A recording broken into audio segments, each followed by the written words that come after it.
محصولی نوین و منحصر به فرد معرفی می شود.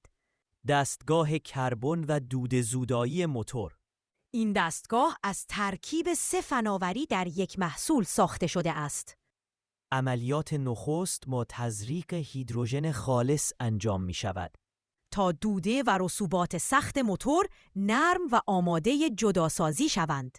در مرحله دوم، مواد ویژه و نانو به درون موتور و سطح پیستون تزریق می شود تا فرایند پاکسازی به صورت عمیق و کامل انجام گیرد.